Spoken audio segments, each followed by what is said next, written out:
Old, he will have seen only 3 years of Labour governments in this country. That flirtation with change during the Whitlam years.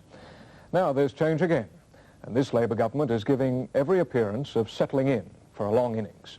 The mood is not of experiment, nor of punctuation between Conservative governments. Instead, it's a sophisticated attempt by the ALP to persuade people that Conservative governments aren't the natural order and born to rule. Prime Minister Hawke says the legitimacy of Labour as a normal and natural government just has to be accepted. Well, what's happened to our so-called natural rulers, the men and women of the Liberal Party, now out of office almost everywhere in Australia and in some disarray? Jennifer Byrne, with producer Wendy Bacon, prepared this report. Defeat doesn't come easily to the Liberals. They're not used to it, but fast becoming so. First, they lost the federal election. Then they lost their leader. In New South Wales, John Dowd, the 7th party boss in 8 years, lost without even going to the voters. It's been a bad month for Australian Liberals, but then lately they've all been bad. The Liberal stocks haven't just fallen, they've plummeted like Poseidon. And the response of the party faithful has varied greatly. From former Prime Minister Sir William McMahon, anger directed at his own party. Anyone with any brains in their head would have known 2 years ago that we were heading for disaster. From deposed New South Wales leader John Dowd, defiance. The foundation of the party is as solid as it ever was. We've just got to get out there and sell it. From Sir Charles Court, former Western Australian Premier, a reproach to the progressives. And somehow or other you get people that come along from time to time, they have their trendy ideas, they have some ideas you've got to move over and be a half-baked socialist or something of that kind, and you pay the price. And a trace of repentance from Victoria's Liberal leader, Jeff Kennett. There's no doubt we were complacent in the past. We are certainly not complacent now. As I say, if you're going to get the best out of any situation, you need to have a kick in the guts every now and then. We've had our kick in the guts. These are new emotions for the Liberals, and there was a time back in the 50s when one thought we'd never hear them. It was the time of boom, of jobs, houses and cars for all, of stability. It was the time of Robert Gordon Menzies. The objectives of the government's economic policy are a high rate of economic and population growth, with full employment, increasing productivity, rising standards of living, external solvency, and stability of costs and prices. These are being successfully achieved. They really were, both for Australia and the Liberal Party, the good old days. Year after year, the message was the same. We address you with pride in the achievements of the past 14 years and with confidence in the future. It was one of Menzies' great achievements that he made Liberal government seem an inevitability. Yet the party was still relatively young. It was born in 1944, shortly after Menzies was deposed from the leadership of the old and increasingly conservative United Australia Party. The Liberals represented a new way. It was to be the party both of individual freedom and of stern anti-communism, leading the attack against the perceived threat of the Socialist Labour Party. There is so much. Morris Williams, now a Victorian Liberal MP, was then a research worker who helped create the party. The enlightened business establishment of Melbourne, and to a lesser extent Sydney, decided we had to have a new body created, and leading businessmen in Melbourne, Sir George Coles, Sir Herbert Jepp and Mr Geoffrey Grimwade, people of that calibre, they decided they want a progressive, forward-looking party, and it was then became the Liberal Party. Well, what was the single thing which bound them together? Well, a belief in the free market and individualism.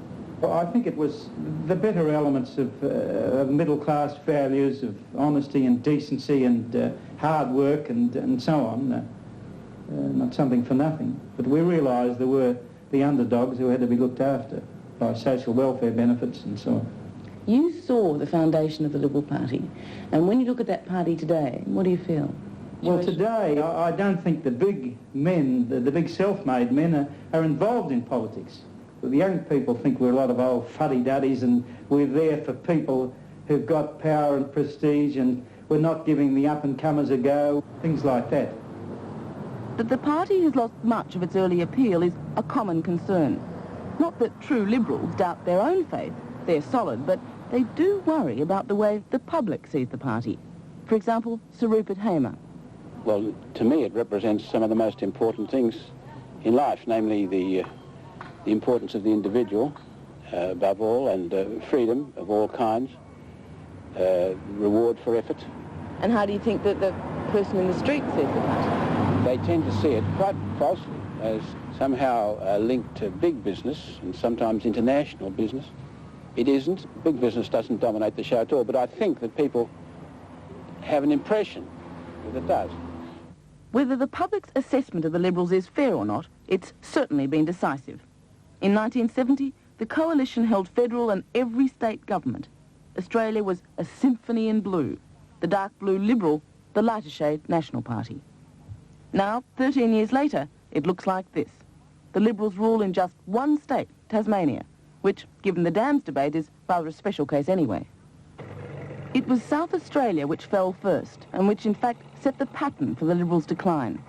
A strong premier, in this case Thomas Playford, who'd enjoyed a long reign, in Playford's case 27 years. Then the challenge from an educated, new-look Labor leader. Hard to recognise, but this is the young Don Dunstan. The party regained power under David Tonkin, then lost it again, to a man who looked like he'd come straight from a Young Liberals meeting, John Bannon.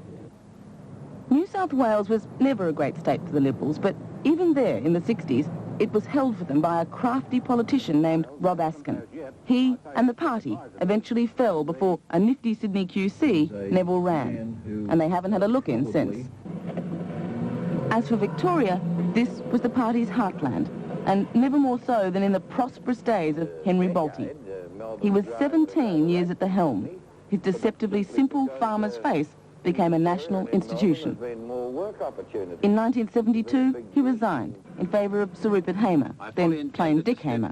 He, in turn, was replaced by the very plain Lindsay Thompson, who presided over another Liberal defeat. Package, that's all we... Enter John Cain. To make it clear where we stood on that. Western Australia followed the now familiar sequence.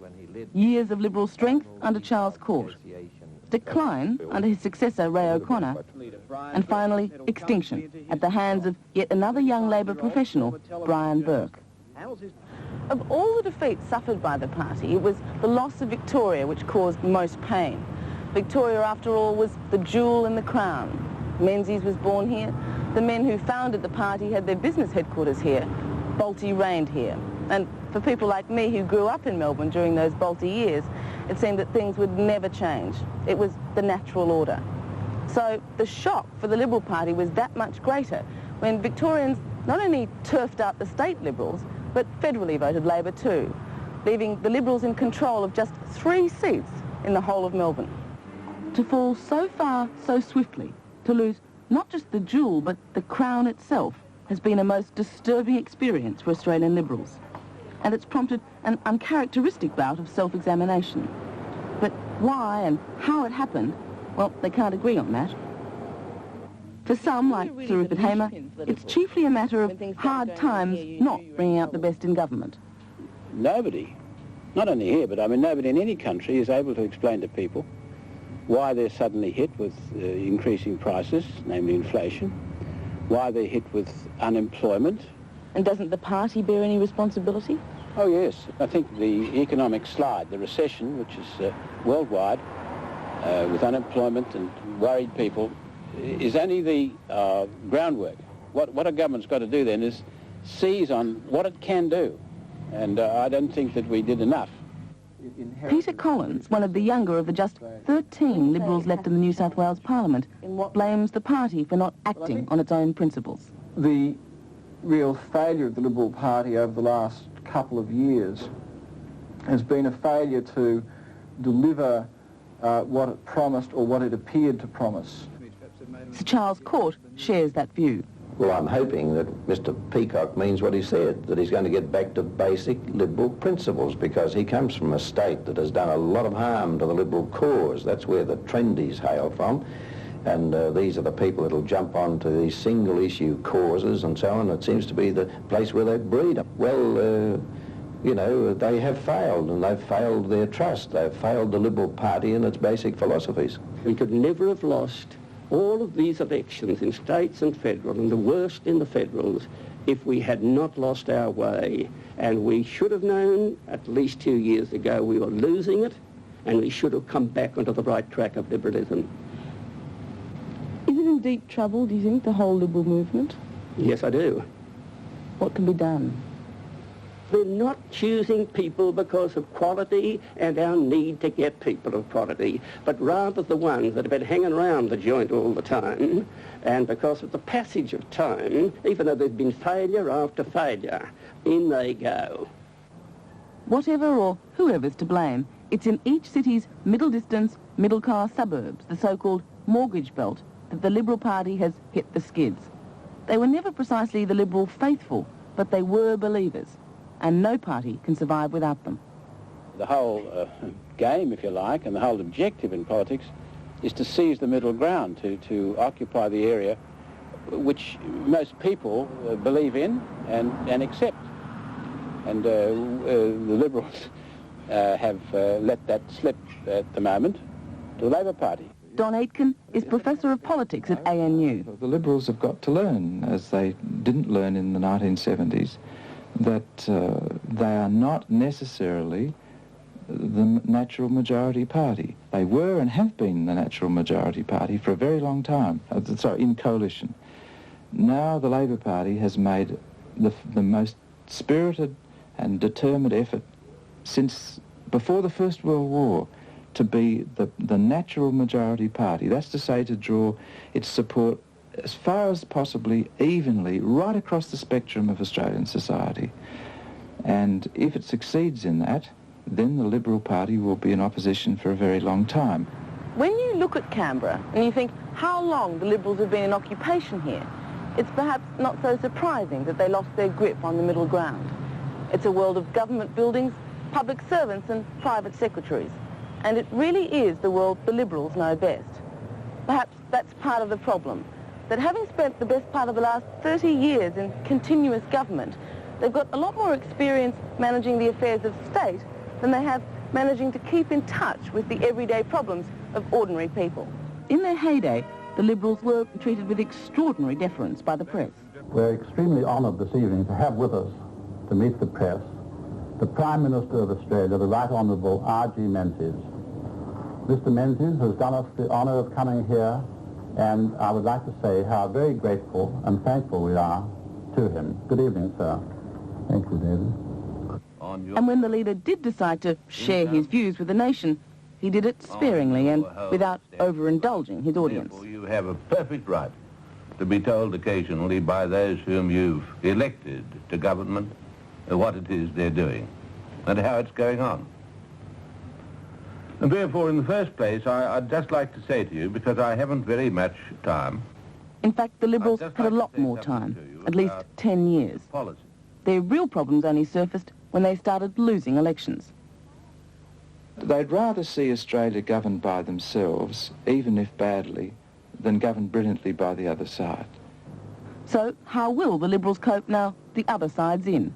They've taken the first step, acknowledging that they are the opposition and not, as they've argued before, a government in exile.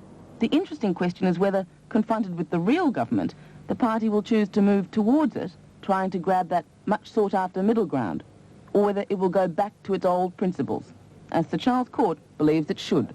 I've always said to my people, and I've always tried to say to my federal colleagues when I was in Parliament, you know, don't try and look like the opposition. They're socialist.